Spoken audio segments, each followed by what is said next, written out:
Star Wars is underperforming, the movies did not live up to Disney's expectations, but with The Mandalorian, things are starting to look up. And the latest Star Wars news are...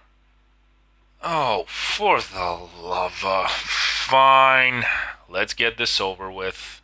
Apparently Variety got an exclusive about the new Star Wars female-centric show by the Russian doll co-creator Leslie Headland. And after having a quick look at her IMDb page and her Wikipedia page, I find myself wondering, why is she qualified to handle Star Wars? So let's start this off by having a look at the person who's going to be behind this show. To say that, like, I think white women need to kind of step up their game, to be quite honest. Like, sorry, but I'm calling you bitches out. You really do, because, like, you know, there's, like, I couldn't agree more with everything that these brilliant women are saying, but, like, I'm also seeing the silent killer, which is a lot of white women at the top who are kind of reinforcing a lot of old ideas. First it was we need more women in key positions. Now it's white women in key positions are the problem. Who is she calling out exactly? Isn't she, like a white woman that's working her way to the top?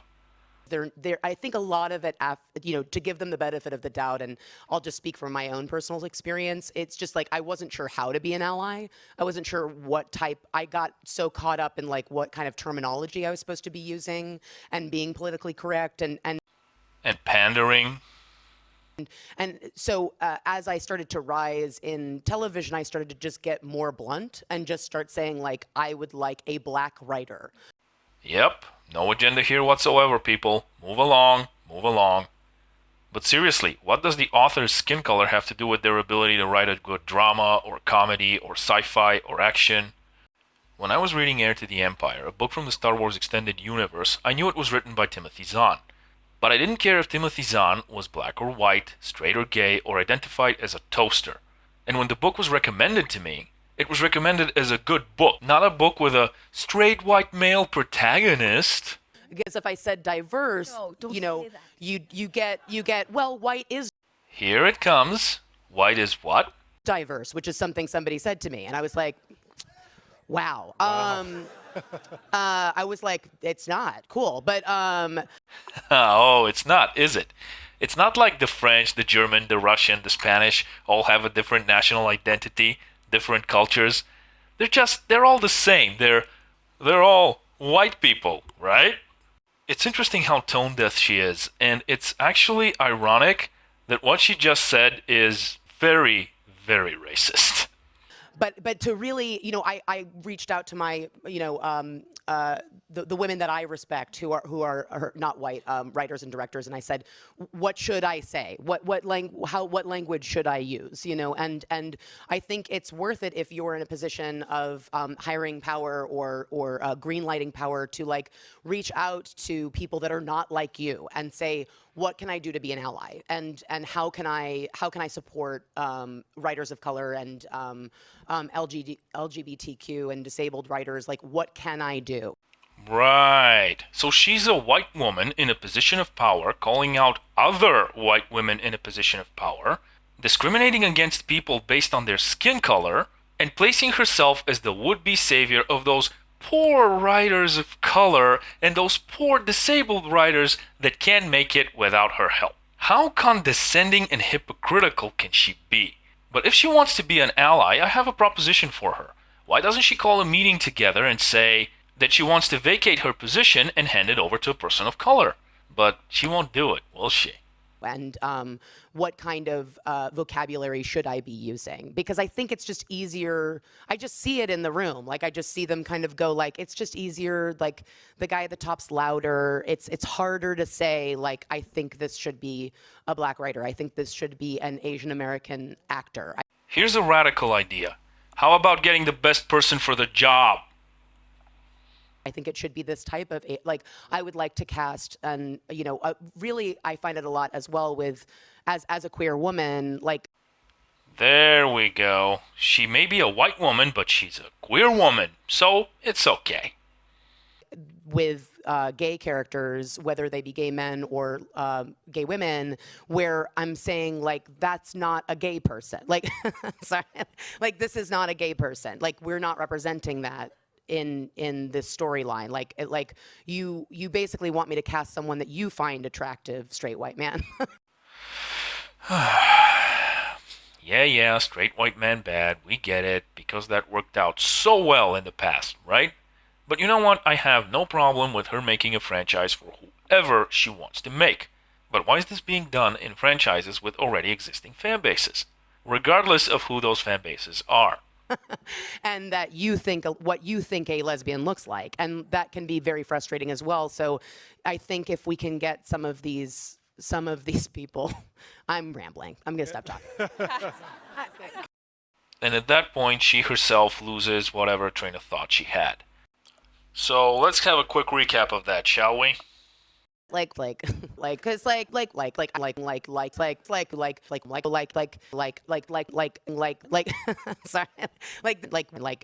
gonna stop talking. So this is the person that's going to be responsible for the new Star Wars show. Don't you feel better already? On a side note, this woman was Harvey Weinstein's assistant for a year. Now, I'm going to give her the benefit of the doubt, and I'm going to say that she didn't know what was going on, despite the fact that she apparently wrote a play about an abusive boss. But I'm just going to throw this out there. If Harvey Weinstein's assistant was a man, a straight white man, just by association, career over. It also appears that she nuked her Twitter before the Variety exclusive, deleting quite a lot of tweets.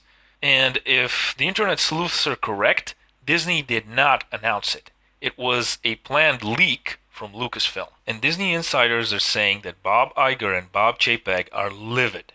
Channels like Clownfish TV, who covered Disney extensively, and Midnight's Edge, who have proven to have reliable sources in the past, made their own videos explaining why they believe that this is not a move planned and sanctioned by Disney, and it's instead a move by Lucasfilm to overstep Disney entirely and use political pressure to get the show underway and continue pushing their agenda. And the mouse is currently on a killing spree because Disney is losing millions of dollars daily. And it makes sense to remove everything that is even remotely questionable given the current global situation. And the last thing Disney needs right now is to push away even more fans. They need all their brands to be at the top of their game so they can start making money as soon as this thing blows over. And Star Wars was just starting to get some good rep thanks to The Mandalorian. And let's be honest, Disney didn't acquire Star Wars because they wanted to take care of it. They acquired it because it's one of the biggest, most recognizable entertainment brands on the planet. And speaking of brands, one of the strongest things about the Star Wars brand are its toy sales. Before we continue, I'd like to show you something. This is the Hasbro Legacy Collection Millennium Falcon. It's widely regarded by a lot of collectors, including myself, as the best Star Wars toy Hasbro has ever made. I oughta know. I own one. It has a fully fleshed out interior, the gaming table lights up, the smuggling compartments are there, the ramp is functional, the cockpit has adjustable chairs, it has launching missiles, functional turrets, built-in voice lines from the movie, and functioning lights and sounds that include engine noises. I can easily make a 20-minute review of this toy and not run out of things to talk about. And among other things, it was quite expensive to get. And considering all the efforts Disney made in between making bland and unlikable characters, a poor story, and insulting the core fans, how do you think toy sales are doing now? Oh, right, not so well. Diamond Toys are saying that there's no interest for Disney Star Wars characters. I wonder why.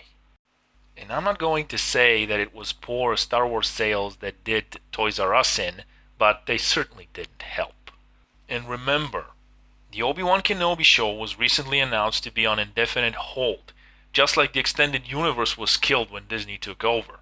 And for what? To be replaced with things like The High Republic? That had a brainstorming session that looked like this. How nice. There's a little heart next to Star Wars, and the first thing under it, not pro-war. It's called Star Wars!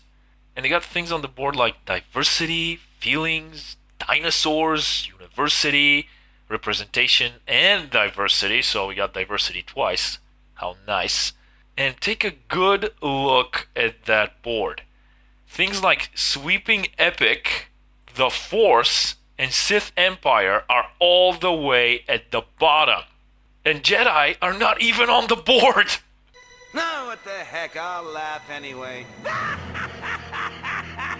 Right, because when I think of Star Wars, I don't think a galactic saga with epic space battles and lightsaber fights. I think about diversity and dinosaurs. Another thing I don't think about when I think about Star Wars is the gender identity of the characters, but apparently the High Republic promises to have more gender non-binary characters, because that's exactly what Star Wars needs injected into it right now, right? No! God, please, no! And the extended universe was destroyed to make room for this. The extended universe that had amazing female characters, by the way, like Mara Jade and Bastila Shen, that were made non-canon. Funny thing is that someone actually sat down and redesigned one of the character concepts from the High Republic, saying, I mean, if your lead character is basically an overpowered and flawless goddess, at least make her look like one, right? But this is somehow considered offensive because we live in a world where this is turned into this. I'm going to take a little segue here and show you characters from the original She-Ra TV show, followed by their redesigned counterparts. I'm sure that all these race changes and body changes were necessary, and I'm also sure that if this was done the other way around, whoever did it would have been labeled with a very juicy and expressive selection of buzzwords. But I digress. This whole mess with the Female-Centric show is coming out at a moment where Disney furloughed 100,000 people. They called up 100,000 people and told them, sit on the bench, don't call us, we'll call you. So I can imagine that the last thing on Bob Iger's mind right now is Kathleen Kennedy's bullshit. Oh, and as an added bonus, here's John Campea getting wrecked on his own show.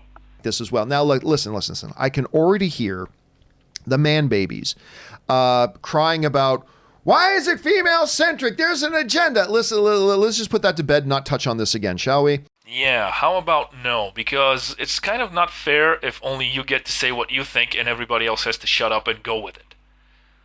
Listen, they've already got 3 other series coming that are all male lead, okay? That means right now, if this comes out and it's only 4 shows, that's 75% of their male lead. They got one that's going to happen to be a female lead one.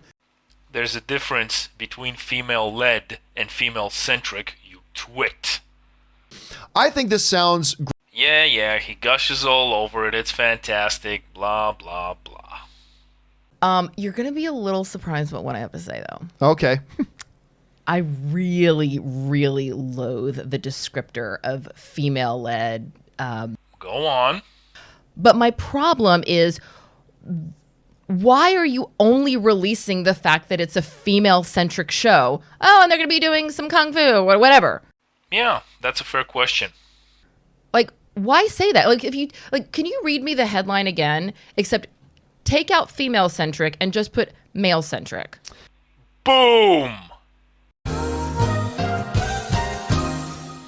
Oh, and for all the Star Wars fans that write things like this, I've got something to tell you that will blow your mind. Are you ready? Here we go. Before this whole mess started, Star Wars was for everyone! And to Disney and Lucasfilm, I have this to say. You alienated and chased away fans who buy things like this in order to get fans who buy 1 or 2 of these. And to you I say, reap what you sow. But there you go, Star Wars is getting a new female-led show. Considering who's in charge, this can't possibly be an agenda-filled mess, right? So what are your thoughts about this? Let me know in the comments, and I'll see you in the next one. Have a good one.